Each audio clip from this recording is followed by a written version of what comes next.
The object of Taxi Chronicles is to allow real riders with real stories, share their experience and enhance your life.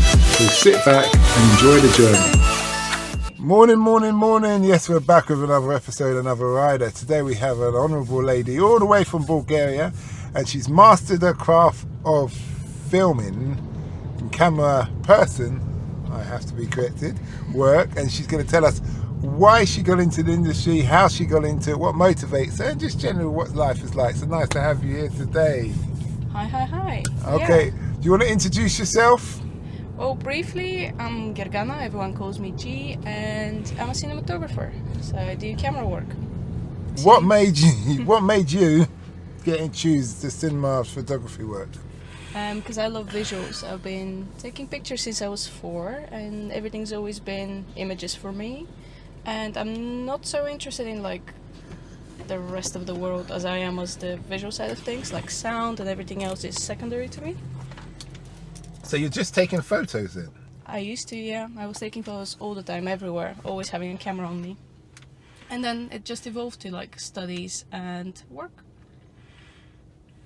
Okay. You learn your trade in Bulgaria. Mm-hmm. How long was it and what was the course like? It was a 4-year baccalaureate degree, but other than that I was camera assisting and like shooting my own stuff, and I started doing like little short films with my friends when I was a teenager, and then I realized this could actually be a job, so yeah, that's how I trained. But like it was a lot of like side work apart from the degree. Okay. If you could work with anybody, who would you work with? Ooh, that's a tough question. I don't really know, I have such a long list of people I would love to work with.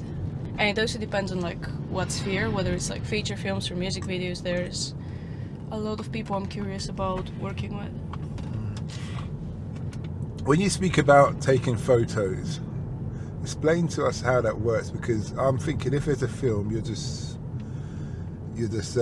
filming, but you're talking about photography. I assume that's photography is photography. It's not video. Yeah, so it started from photography, but I'm doing filming now. So yeah, just when I was a child, I was collecting those little cards whatsoever, and I won a little camera.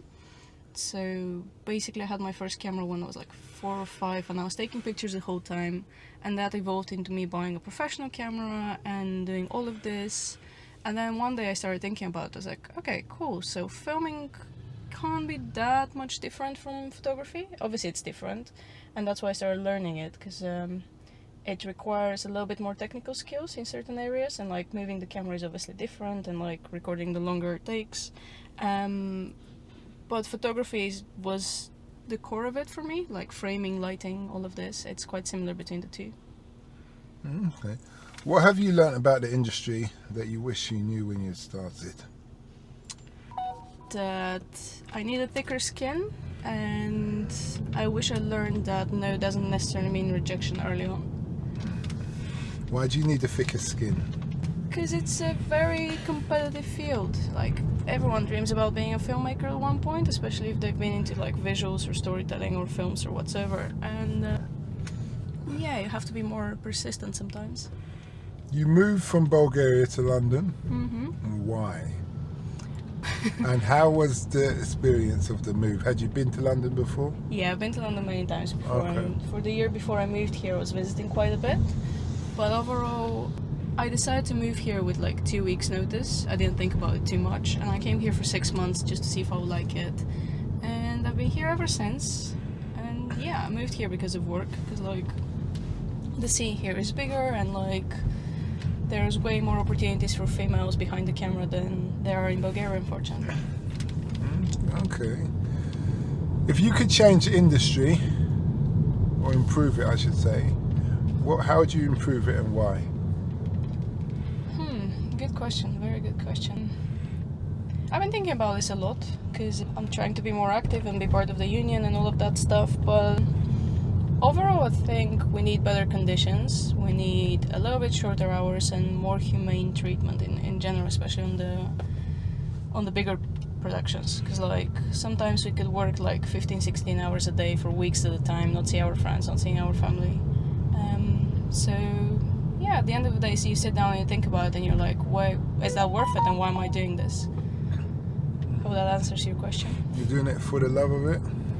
Yeah, that's true, but is work and filmmaking everything in life? Is there more about it? So how would you change that though? Who would you need to talk to? Is it the actors? They need to be better at acting and get it all done in 1 or 2 shots, no more than 5?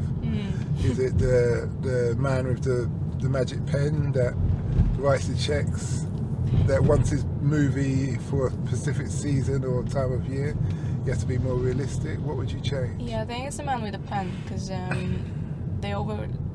they tend to exploit people sometimes. Like, I'm not saying everyone and all the time, but a lot of the times it's just like under budgeting and under scheduling for something that they're quite aware is not possible to happen. And instead of taking the human factor, that obviously sometimes there is a human error, and also like even if you know that something could happen for 2 hours, just budget for a bit longer.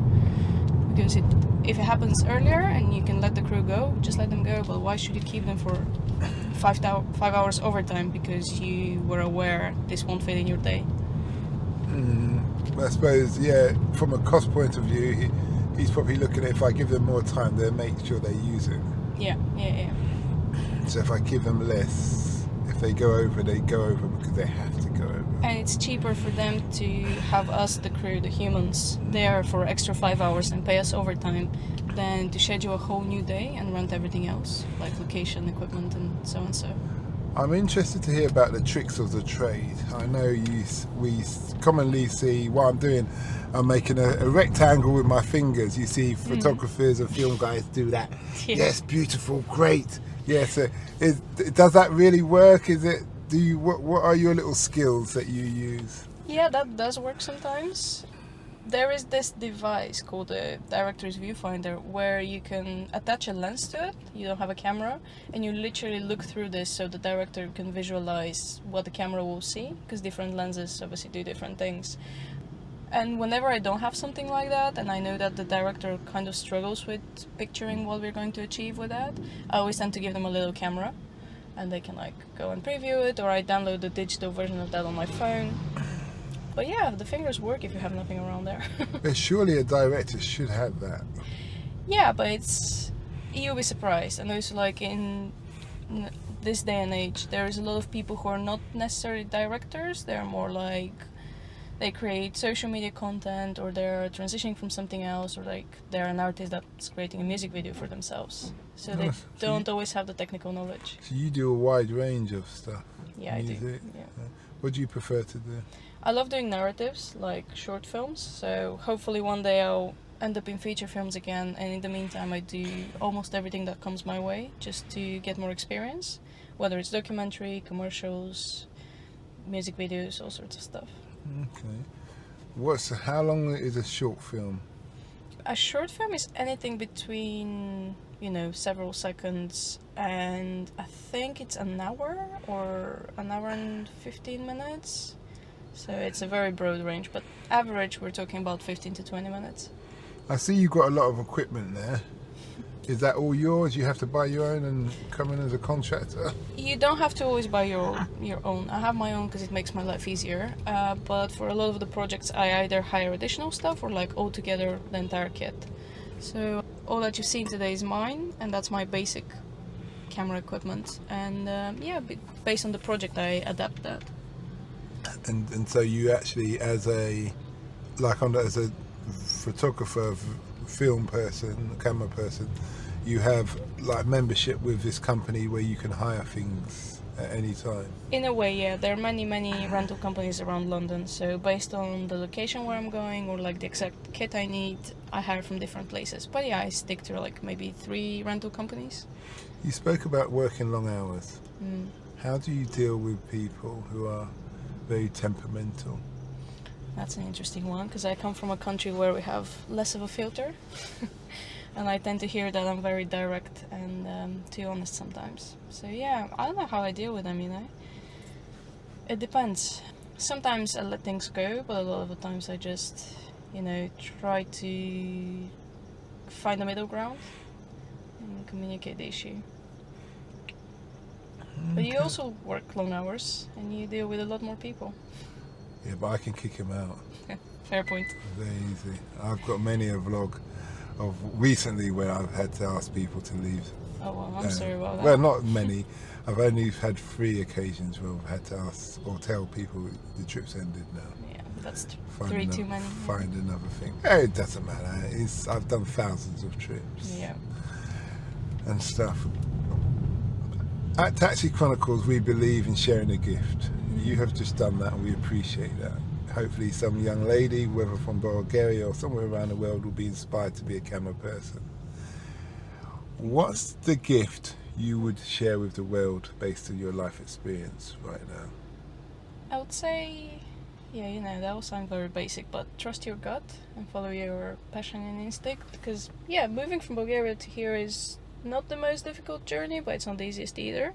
And I just believed I can do what I want to do, and seems like it's been working. So I guess that's my advice. Just don't worry about it too much. Give it a try. And my last thing is, we have all kind of people who listen to these episodes. If there's somebody who wants to find you out there, say for hiring your services, where can they find you social media wise? The easiest way is Instagram, and my handle is ggppva. Or you can find me on my website, which is my full name, which is gerganapopova.com. But Instagram is quicker and easier. Okay, well, thanks a lot for that, and we wish you well. Thank you, it was a pleasure. Bye.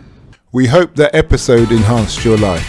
We post an interview every day, as well as vlogging on our social media channels.